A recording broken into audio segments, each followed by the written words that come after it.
잠깐요. 지금 이 영상을 클릭하신 분들 중에 지난 1년 동안 주식으로 손해를 보신 분이 계십니까? 아니면 지금 이 순간에도 마이너스 계좌를 보면서 조금만 더 기다리면 오르겠지 라고 스스로를 달래고 계십니까? 만약 그렇다면 오늘 이 영상은 당신을 위한 것입니다. 왜냐하면 당신이 잃고 있는 건 운이 없어서도 아니고 공부가 부족해서도 아니고 처음부터 지도록 설계된 게임에 참여하고 있기 때문입니다. 그리고 아무도 이 사실을 당신에게 말해주지 않았습니다. 뉴스를 보면 항상 이런 이야기가 넘쳐납니다. 테슬라로 몇 억 벌었다. 엔비디아로 강남에 집 샀다. 비트코인으로 조기 은퇴했다. 그런데 솔직하게 물어볼게요. 당신 주변에 실제로 그런 사람이 몇 명이나 있습니까? 한 명이라도? 대부분은 조용합니다.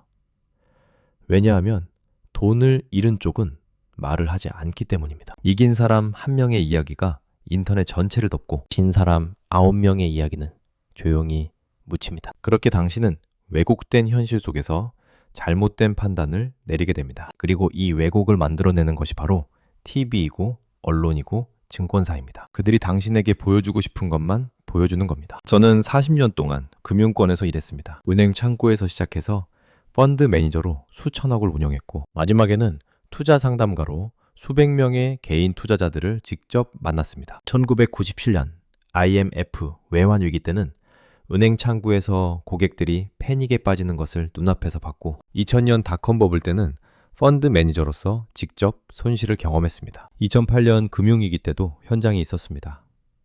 그 40년 동안 기관 투자자, 외국인 투자자, 그리고 개인 투자자가 어떻게 움직이는지 직접 관찰했습니다. 그래서 개인 투자자가 왜 지는지 누구보다 잘 압니다. 오늘 제가 말씀드릴 내용은 TV에서 절대 나오지 않습니다. 증권사 유튜브에서도 하지 않습니다. 왜냐고요? 그들은 당신이 계속 거래하기를 원하기 때문입니다. 당신이 매매할수록 그들은 수수료를 법니다. 당신 계좌가 마이너스여도 그들 수익은 플러스입니다. 그러나 저는 지금 완전히 은퇴한 몸입니다. 팔 것도 없고 광고도 없습니다. 그래서 말할 수 있습니다. 한 가지만 먼저 짚겠습니다. 요즘 어떤 분들은 이렇게 말씀하십니다. 현 정부 때문에 경제가 망했다. 아니면 이전 정부 때문에 이 꼴이 됐다. 그런데 저는 40년 동안 정권이 여러 번 바뀌는 것을 봤습니다. 진보가 집권해도 보수가 집권해도 개인 투자자들은 계속 잃었습니다. 왜냐하면 문제는 대통령이 아니기 때문입니다.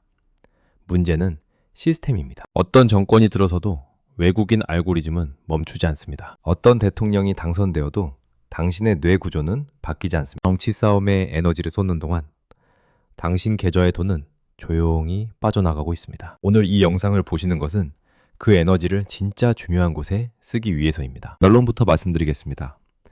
개인 투자자가 손해를 보는 건 운이 없어서가 아닙니다. 구조적으로 불리하고 심리적으로도 불리합니다. 이 두 가지가 겹치기 때문에 계속 지는 겁니다. 오늘은 그 구조를 완전히 해부해 드리겠습니다. 첫 번째, 시장 구조의 진실입니다. 많은 분들이 이렇게 생각하십니다. 주식은 공평하다. 누구나 같은 가격에 살 수 있으니까. 그런데 이건 완전히 잘못된 생각입니다. 주식시장은 마치 이런 겁니다. 카지노에서 딜러가 패를 다 보고 있는데 당신만 뒤집어진 패를 보면서 베팅하는 것과 같습니다. 코스피 시가총액에서 외국인이 차지하는 비중이 얼마인지 아십니까? 33%입니다. 여기에 국내 기관까지 합치면 시장의 절반 이상을 이들이 쥐고 있습니다. 그럼 개인 투자자는 무슨 역할을 합니까? 솔직히 말씀드리면 외국인과 기관이 팔고 싶을 때 받아주는 역할입니다. 음악이 멈추기 직전 의자를 차지하지 못하는 사람. 그게 항상 개인입니다. 2025년 1월에 있었던 일을 보겠습니다. 휴림 로봇이라는 종목을 아십니까? 1월 19일에 9,000원대였던 주가가 불과 며칠 만에 26,000원까지 올랐습니다. 190% 폭등입니다. 로봇 테마가 뜨니까 커뮤니티가 들썩였고 뉴스가 떠들었습니다. 그리고 개인들이 몰려들었습니다. 그런데 1월 23일에 어떻게 됐습니까? 장이 시작되자마자 매도 폭탄이 쏟아졌습니다. 그날 하루에 외국인이 158만 주를 던졌습니다. 외국인 보유율이 11%에서 7%로 뚝 떨어졌습니다. 결과는요, 고점 대비 42% 폭락, 하루 만에. 거래 대금만 2조 원 가까이 터졌습니다. 그날 26,000원에 매수 버튼을 누른 사람들이 누구였을까요? 키움증권 같은 개인 창구에서만 2,800만 주 넘게 매수가 들어왔습니다. 외국인은 고점에서 팔고 나갔고 개인이 고점에서 받아냈습니다. 이게 처음 있는 일이 아닙니다.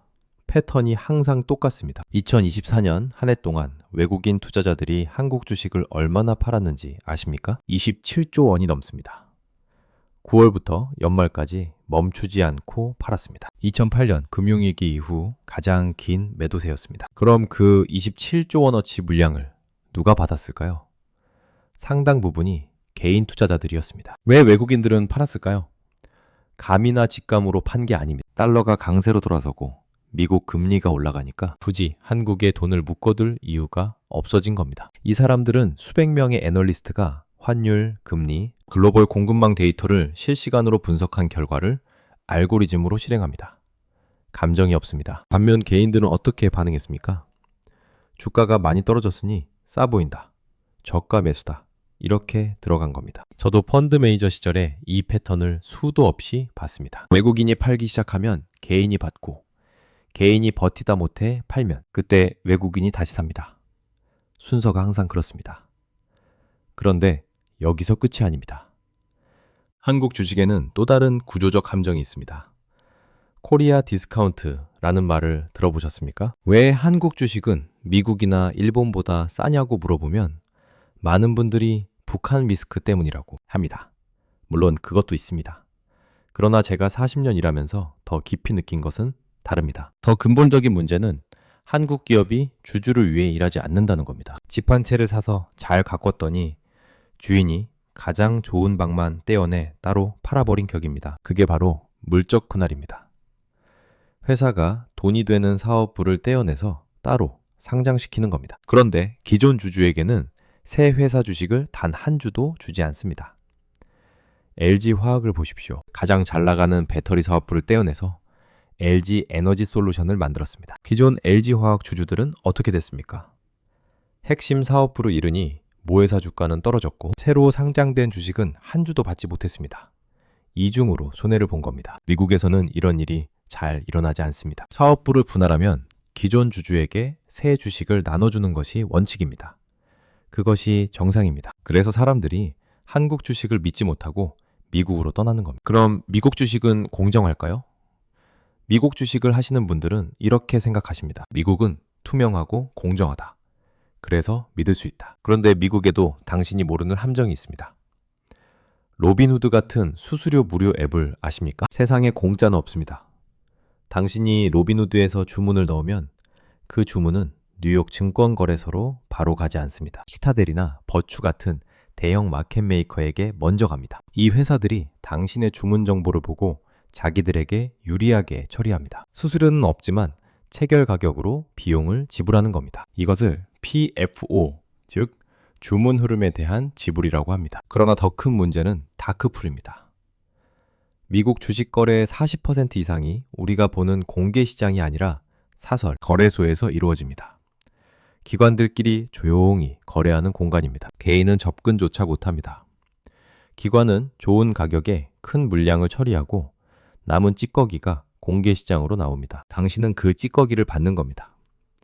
제가 펀드 매니저로 일할 때 이 구조를 알고 있었습니다. 그래서 개인이 기관을 이기기가 얼마나 어려운지 몸으로 느꼈습니다. 이 모든 이야기를 들으시면서 이렇게 생각하실 수도 있습니다. 그럼 개인은 주식을 하면 안 되는 건가? 아직 결론 내리지 마십시오. 구조적인 문제는 이게 전부가 아닙니다. 오히려 더 무서운 적이 있습니다. 당신의 머릿속에 있는 적입니다. 자, 이제 두 번째 진실입니다. 저는 40년 동안 투자 상담을 하면서 수백 명의 고객을 만났습니다. 기관 투자자도 있었고 개인 투자자도 있었습니다. 이 둘의 차이가 무엇인지 아십니까? 기관은 규칙대로 움직입니다. 개인은 감정대로 움직입니다. 이 차이 하나가 모든 것을 결정합니다. 처분 효과라는 게 있습니다. 어렵게 들리지만 아주 단순한 이야기입니다. 주가가 조금 오르면 빨리 팝니다. 수익을 확정 짓고 싶으니까요. 반대로 주가가 떨어지면 팔지 않습니다. 손해를 인정하기 싫으니까요. 제가 실제로 상담했던 고객 이야기를 해드리겠습니다. 한 분이 어떤 종목을 샀는데 10%가 올랐습니다. 바로 파셨습니다. 그런데 그 주식이 이후로 50%를 더 올랐습니다. 반면 또 다른 종목은 사자마자 2%가 떨어졌습니다. 그분이 어떻게 하셨을까요? 묘타기를 하셨습니다. 평균 단가를 낮추겠다고요. 그런데 주가가 계속 떨어졌습니다. 결국 마이너스 70%까지 갔습니다. 그제야 손절하셨습니다. 10% 수익은 빨리 확정하고 70% 손실은 끝까지 버틴 겁니다. 이게 전형적인 처분 효과입니다. 왜 이렇게 될까요? 인간의 뇌가 그렇게 설계되어 있기 때문입니다. 손실의 고통이 이익의 기쁨보다 2배 이상 크게 느껴집니다. 그래서 손실을 확정짓는 것을 본능적으로 피하는 겁니다. 투자에서 감정은 집안에 사는 흰개미 같습니다.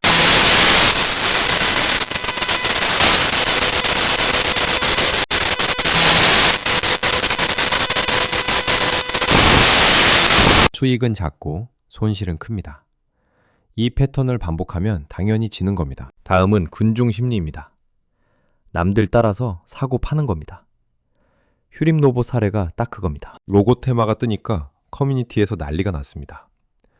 뉴스에서도 떠들었습니다. 190%가 올랐으니까 나도 올라타야지. 이런 마음으로 고점에서 들어간 겁니다. 제가 2000년대 초반 닷컴 버블 시대를 직접 경험했습니다. 그때 나는 펀드 매니저로 일하고 있었습니다. 당시 분위기가 어땠냐면요. 인터넷 관련 주식이면 무조건 올랐습니다. 아무 회사나 닷컴만 붙이면 주가가 뛰었습니다. 사람들이 미쳐 있었습니다.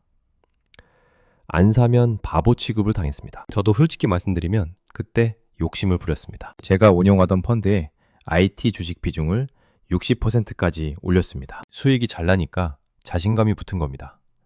다들 그러니까 나도 따라간 겁니다. 결과가 어땠을까요? 버블이 꺼지면서 펀드 수익률이 마이너스 30%까지 떨어졌습니다. 정말 밤잠을 못 잤습니다. 고객들 돈을 날린 거니까요. 그때 뼈저리게 배운 것이 있습니다. 파티가 가장 뜨거울 때가 바로 도망쳐야 할 때라는 것입니다.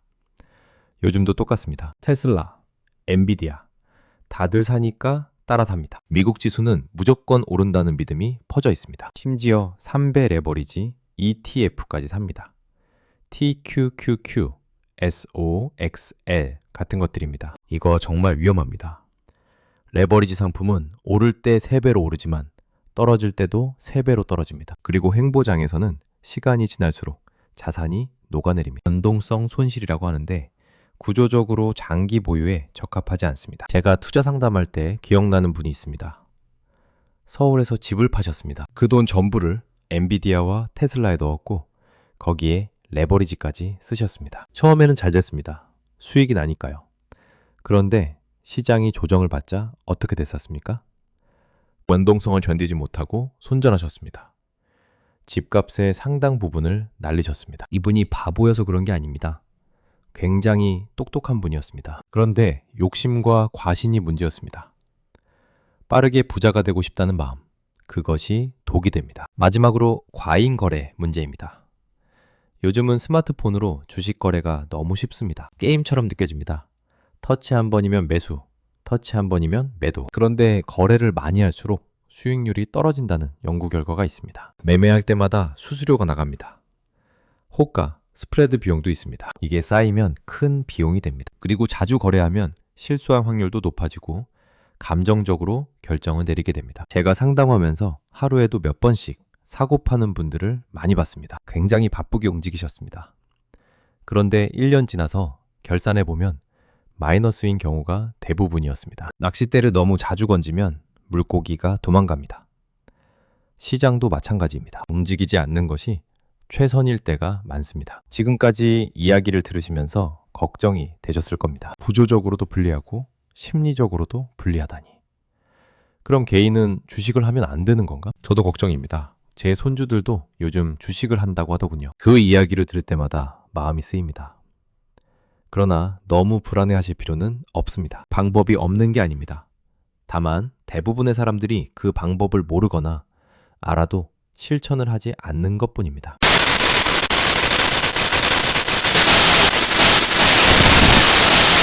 첫째, 시장을 이기려고 하지 마십시오. 데이터가 있습니다. 20년 넘게 추적해 보니까 액티브 펀드 매니저의 90% 이상이 시장 지수를 이기지 못했습니다. 프로들도 못 이기는 시장을 개인이 종목 선정으로 이기겠다는 건 무리입니다. 저도 펀드 매니저였을 때 시장을 이기려고 용을 썼습니다. 어떤 해는 이기고 어떤 해는 졌습니다. 장기적으로 보면 결국 시장과 비슷했습니다. 그래서 제가 내린 결론은 이겁니다. 시장을 이기려 하지 말고 시장과 함께 가라. 시장 전체를 담는 인덱스 펀드나 ETF가 그 해답입니다. 이것이 장기적으로 대부분의 개인 투자자보다 수익률이 높습니다. 둘째, 분산 투자를 하십시오. 제가 닷컴 버블 때 IT 주식에 집중 투자했다가 큰 손실을 봤다고 말씀드렸죠. 그 이후로 저는 절대 한 곳에 집중하지 않았습니다. 주식만 하지 말고 채권도 섞으십시오. 한국만 하지 말고 해외도 보십시오. 한 종목에 전 재산을 넣지 마십시오. 제가 펀드를 운영할 때는 국내 주식 40%, 국내 채권 30%, 해외 자산 20%, 현금 10% 이렇게 나눠 놓았습니다. 그렇게 하니까 2008년 금융위기 때도 손실을 최소화할 수 있었습니다. 계란을 한 바구니에 담지 말라는 말이 있죠. 진부하지만 진리입니다. 셋째, 규칙을 만들고 반드시 지키십시오. 언제 사고, 언제 팔지 미리 정해 놓으십시오. 그리고 감정이 어떻든 그 규칙을 따르십시오. 저는 상담할 때 고객들에게 늘 이 이야기를 했습니다. 규칙 없이 투자하면 도박입니다. 예를 들어 이런 겁니다. 한 종목에 전체 자산의 5% 이상 투입하지 않는다. 손실이 10%가 되면 무조건 손절한다. 1년에 한 번 포트폴리오를 점검하고 비중을 조절한다. 이런 규칙을 정해놓으면 감정에 휘둘리지 않습니다. 그런데 여기서 한 가지 더 말씀드리겠습니다. 이것이 오늘 가장 중요한 이야기일 수 있습니다. 지금 시대에는 주식 계좌만 지키는 것으로 부족합니다. 2025년 현재 원달러 환율이 1,400원을 넘었습니다. 많은 분들이 이걸 그냥 숫자로 보십니다. 그런데 이게 무슨 의미인지 아십니까? 당신이 은행에 예금해둔 원화 자산의 실질 가치가 달러 기준으로 조용히 녹아내리고 있다는 뜻입니다. 마치 냉동실에 넣어둔 얼음이 전기가 나간 줄도 모르고 서서히 녹는 것처럼요. 겉으로는 숫자가 그대로인데 실제 구매력은 줄어들고 있습니다. 이런 시대에 스마트머니는 어떻게 합니까? TV에서는 절대 말하지 않지만 그들은 조용히 세 가지를 나눠서 보유합니다. 첫 번째는 달러 자산입니다. 원화가 약해질수록 달러는 상대적으로 강해집니다. 달러 예금이든 달러 ETF든 자산의 일부를 달러로 바꿔두는 것 자체가 방어막이 됩니다. 두 번째는 금입니다. 금은 어떤 정부도 찍어낼 수 없는 자산입니다. 1997년 IMF 때도 2008년 금융위기 때도 금을 가진 사람들은 버텼습니다. 화려한 수익은 없지만 무너지지 않습니다. 세 번째는 당신 자신의 기술입니다. 시장이 폭락해도 당신의 전문성은 폭락하지 않습니다. 어떤 위기에서도 가치를 만들어낼 수 있는 기술과 지식, 이것이 가장 확실한 자산입니다. 이 세 가지는 화려하지 않습니다. 그러나 위기에서 살아남는 사람들이 공통적으로 가진 것입니다. 화려하게 벌다가 한 번에 무너지는 것보다 조용히 지키다가 기회가 왔을 때 움직이는 것이 진짜 투자입니다. 위기는 반드시 옵니다. 그때 무너지는 쪽에 있을 것인지 아니면 헐값에 자산을 죽는 쪽에 있을 것인지 그 차이는 오늘 당신이 어떻게 준비하느냐에 달려 있습니다.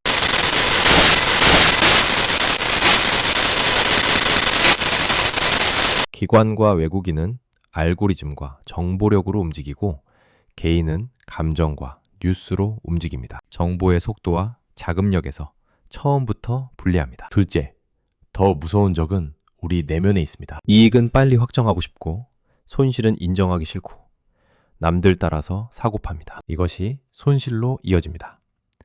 셋째, 그러나 해결책은 있습니다. 시장을 이기려 하지 말고 시장과 함께 가십시오. 분산 투자하십시오. 규칙을 만들고 지키십시오. 그리고 달러, 금, 당신의 기술이라는 세 가지 방어막을 지금 당장 갖추기 시작하십시오. 2025년이 지나가기 전에. 마지막으로 한 가지 물어보겠습니다. 오늘 이 이야기를 들으신 후에 당신은 어떻게 하시겠습니까? 계속 감정과 뉴스에 끌려다니며 외국인의 물량을 받아주는 역할을 하시겠습니까? 아니면 오늘부터 냉정한 규칙을 세우고 시스템으로 움직이는 쪽으로 바뀌시겠습니까? 주식시장에서 결국 살아남는 사람은 가장 많이 아는 사람이 아닙니다. 가장 감정에 흔들리지 않는 사람입니다. 위기가 왔을 때 공황 속에서 자산을 팔아치우는 군중이 될 것인지, 아니면 그 군중이 던진 자산을 헐값에 줍는 사람이 될 것인지, 그 선택은 지금 이 순간 당신이 하고 있는 겁니다. 오늘의 이야기가 도움이 되셨다면 지금 주식으로 힘드신 분께 이 영상을 전해주십시오. 당신의 가족일 수도 있고 친구일 수도 있습니다. 다음에는 개인이 기관처럼 포트폴리오를 구성하는 구체적인 방법을 가지고 오겠습니다. 건강하시고 자산도 지키십시오.